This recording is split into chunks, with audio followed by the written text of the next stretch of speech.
Hello children, once again welcome to the construction part in Simulate Triangle for class 10th. In exercise 6.1, let me read quickly the fourth problem. Construct an isosceles triangle whose base is 8 cm and altitude 4 cm, and then another triangle whose sides are 1 by 2 times, means 1.5 times the corresponding sides of the isosceles triangle. Children, begin your construction part with point B. As usual, repeat the same process whatever you did in the previous classes. Draw one line segment from point B of measurement 8 cm. Now give a name to that 8 cm line segment as BC. Take a more than half of the length of the BC as radius. By keeping B as center, construct a arc, and now keeping C as a center with the same radius, construct one more arc. This arc should cut the previous constructed arc, and mark the intersecting point of these two arcs and give a name to that one as A.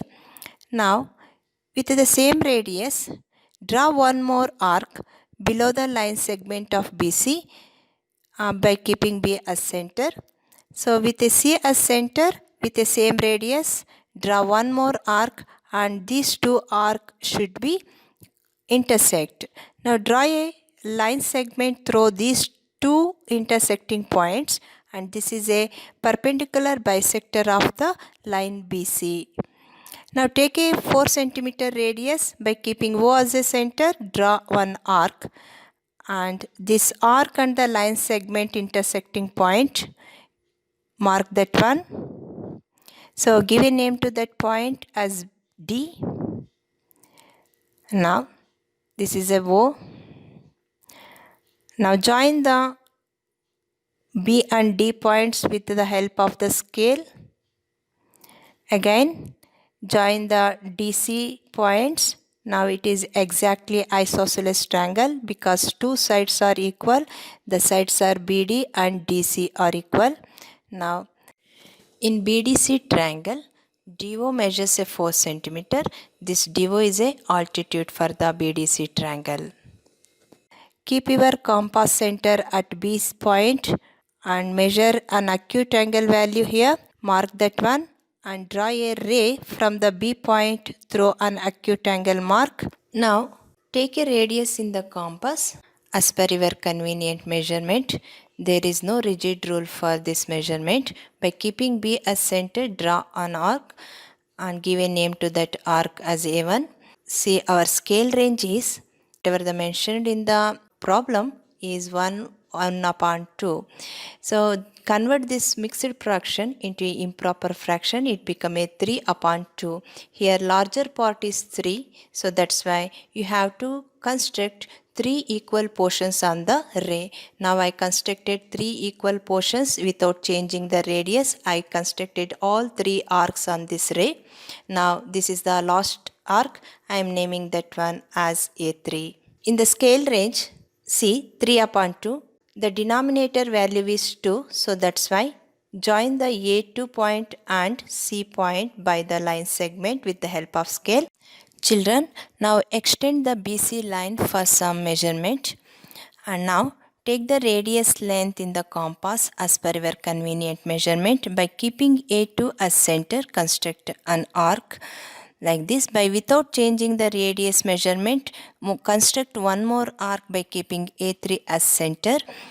Now keep your compass pointers on the arc which was constructed at A2 point.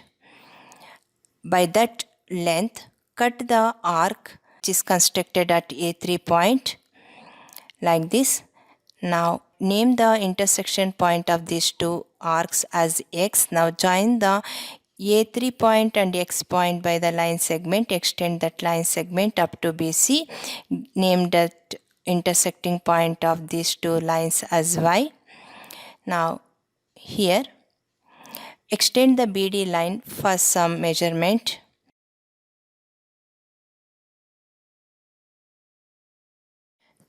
Now once again take the radius length in the compass and construct a arc by keeping C as center. Without changing the radius length, construct one more arc by keeping Y as center. Now measure the length of an arc which was constructed at C point by keeping your pointers of compass at extreme points of that arc. With that length, cut the arc which was constructed at Y point. Now join the Y point and Z point by the line segment. Extend that line segment up to BD line. Mark that intersecting point and give a name to that intersecting point as X. Now BXY is a required triangle and BDC triangle is a given triangle in the problem. So compare these two triangles, BDC triangle and XBY triangle. XBY triangle is greater than BDC triangle because our scale range is more than 1. So that's why the required triangle is become a bigger triangle than the given triangle. Thank you children. In the next class, let's see the next problem in the exercise 6.1.